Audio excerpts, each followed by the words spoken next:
Hi guys, how's it going? Welcome back to my channel. My name's Jack and this is my partner Isa. Yes, and this is Finland. Yeah, today we're responding to one of my subscribers' questions on my latest video from a Kim Berklet. Can I make a request? I'd love to see a video detailing the cost of, or what it costs us to organise everything and move back, and what the total costs will be. These prices are pretty rough, but it's definitely close to what we've had to pay. Before I get onto the video, this is not a decision that should be taken lightly. It is an expensive decision, as you could probably guess. But yeah, so this video, I guess, will just mainly be educational for people also thinking about potentially moving back to Australia, because it's really, it's not like you could compare the prices of this moving back to Canada or something. So yeah, this is really for people looking to go from Finland to Australia.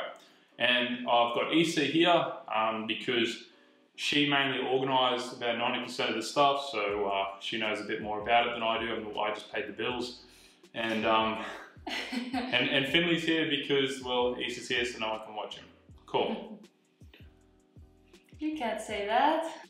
So one of the first things that we had to do was obviously make the decision to want to move back to Australia, and there's a lot that went into it, and we're a little bit overwhelmed at the beginning because there was so much to do, because it's not just me and Isa, it was also Finley at the time. I don't think we knew about the baby. No, yeah. No, we made the decision before that. Yeah, so that was just something extra that came along the way. But the first thing first was to apply and get approval for Isa's visa. You want to just talk a bit about that? Well, of course, this depends on everyone's situation, what kind of visa they can apply for. But for, in my case, we applied for the Partneri visa, which has two steps. You can first apply for the temporary one and then the permanent one. You basically apply them at the same time, and we were very lucky because we were able to get the permanent visa right away. It all depends how long you've been together, how long you've lived together, and so on. But it was a lot of arrangements that we had to do before applying for the visa, and I think I was basically preparing everything for almost a month before we've even applied. We had to get police reports, we had to get things translated, like rental agreements and so on. We had to provide evidence of our relationship. We had to write statements, and our families had to write statements. Yeah, there was a lot that went into proving our relationship so that Isa could get this visa. You know, I mean, we had to go through and provide printed out copies of our WhatsApp text messages to show, you know, that we were actually having a relationship. Yeah, and then, yeah, like she said, all the stuff had to be translated, and yeah, there was a lot. But Isa done a very good job on that, and she was very organised with it. Yes, and then I needed a new passport for the visa as well, for it to be valid long enough, because of course the visa gets attached to your passport. You need to get pictures and the new passport. And then when we applied, we had to pay the visa right away, and the cost was around 5,000 euros for this kind of visa. But luckily, like I said, we got the permanent one right away, so now I don't need to worry about it anymore. Yeah, and I think that was the first sort of big hurdle that we had to get through to start this process, was to get the visa application done, and then once that got approved, yeah, we were committed. You know, I mean, once we paid for the visa, there was really no turning back.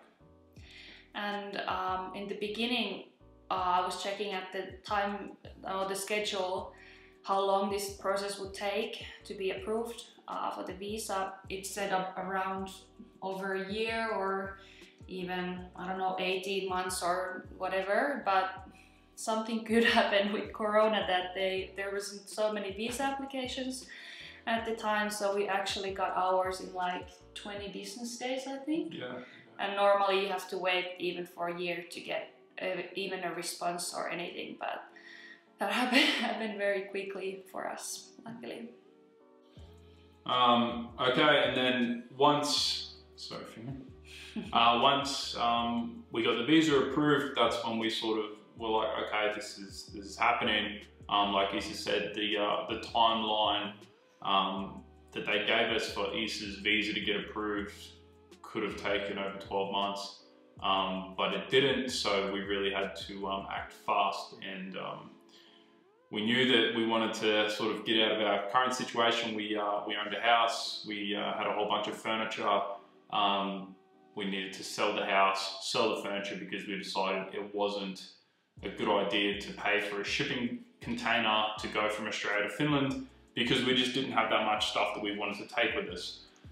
So it was good for us to sell and move now into an apartment that's furnished, because that's obviously it's another thing that we don't need to worry about.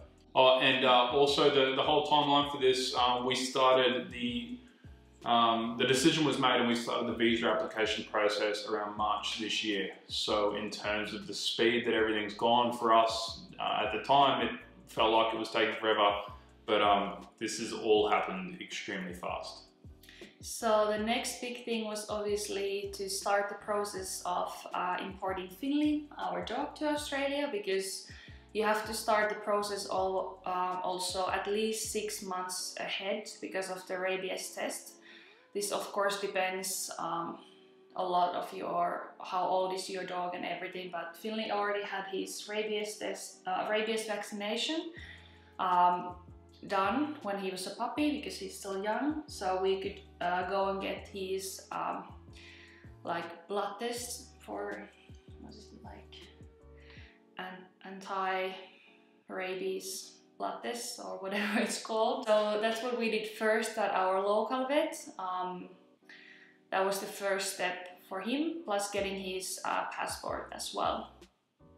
So then once you do the blood test, it gets sent to, I think it was Belgium or something, and then it takes around a month for you to get a response, whether it's how do you say, like Positive or negative? Yeah. And then after that you can go on to the next step.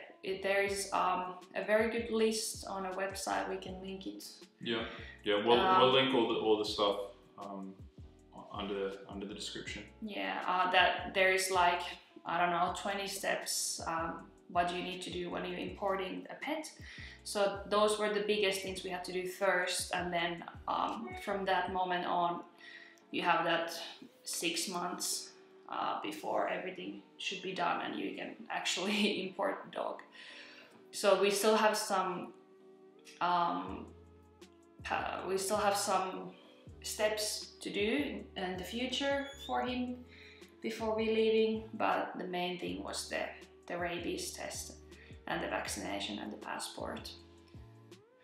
Yeah. What was and then we had to also, then once we got the report from the rabies test, we had to take it to another vet to get it approved, and then we could apply for the permit for importing Finley to Australia. Importing pets is a very costly endeavour. So yeah, I think bringing Finley was probably the most important, the most important to us. Mind you, we did all this before we knew we were pregnant. It's the most expensive. It's definitely not cheap to bring a pet. So yeah, but I'm sure you like us, and it's just not a pet; it's a family member. So yeah, the cost, you're willing to bear it, but it is expensive. And then I started to look for the prices for actually importing him. But of course we haven't booked anything yet because we don't know exactly when we're leaving, so we will get a better quote of how much the flights or the transportation is gonna cost for him.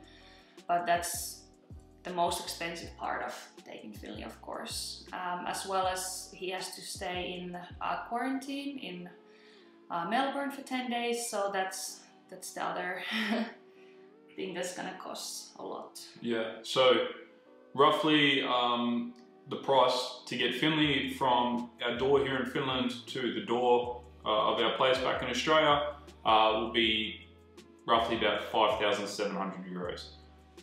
So yeah, around this point, we're pretty committed.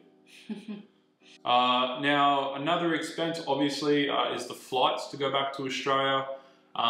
When we came to Finland, I think we paid around 800 euros each for myself and Isa, so like 1,600 euros to travel here. The price hasn't changed that much in the 3 years, so you know, roughly between 1,500 to 2,000 euros for us to go back. But we'll book the flights after the birth of our child, because that's something that can be done a bit later. And also the cost to bring our child with us to Australia. We need to get her a passport. Getting a passport here in Finland is a hell of a lot cheaper and faster than it is in Australia. Because you said 50 euros? Yeah, around 50 euros. Yep, and then she needs to apply for a visa, which is roughly around 100 euros, I believe it was. But with the process of taking her, at the moment the rules are still so that we have to apply for an exemption, because she will have a Finnish passport and we have to apply for a visa. So at the moment, when Australia or Queensland is not taking tourists in, and we will apply for a tourist visa for her, we have to apply for exemption also. But of course this might change, the rules might change, so we'll see. Yeah, so, and then also we're dealing with the current situation in Australia where we can't go home. We have to quarantine as an international traveller entering Australia. You need to do 2 weeks hotel quarantine, and that's estimated at 2,000 Australian dollars per person for the 2 weeks of quarantine. So that's, you know, obviously that's 4,000 Australian that we don't really want to pay it, because as I said, this has already been extremely expensive as it is. So hopefully the laws change for international travel within a few months when we're actually looking at heading back. Cool. Yeah, so like I said, and Isa said, we'll put all the links of everything down below. So if you are thinking about going through this process yourself, instead of doing what we had to do and check Facebook groups and Google search and try and find the right things to do, you can just click on these links, or even ask questions in the comments and we'll get back to you. We're actually a couple who's gone through everything, and yeah, we have the answers if you are traveling or looking to travel from Finland to Australia specifically. And I think what's been extremely helpful is a few Facebook groups that I've been part of, and I've had a lot of support and help from those Facebook groups, so I recommend to also yeah, we'll put a link for those Facebook groups as well. Yeah. If you're thinking about traveling out of Finland, you can join these groups. Cool. All right. Yeah. Thank you, Kim, for your question. This is good. I'm sure it'll help some people. Just quickly on my last video, I know there's been a lot of discussions about this whole decision for us to move back. Just to make it clear, it was a decision that we made together. We weren't influenced by somebody said, did you stop receiving Keller benefits or stuff like that? No, it's definitely not it. It's just purely, we have a child come in, and in the scheme of things, we think it'll be good for us to raise a family back in Australia. That's purely it. And yeah, just our luck that COVID's on and everything's happening the way it is. But all right, cool. Thank you thank you for watching the video. If you made it all the way through, hopefully we helped you guys with the information here. And yeah, like I said, all the links will be below. So yeah, if you have any questions at all, just feel free to ask. All right, no worries. Well, thank you for watching. Take care, and I'll see you guys in the next video. Bye. Bye. You can say bye. All right.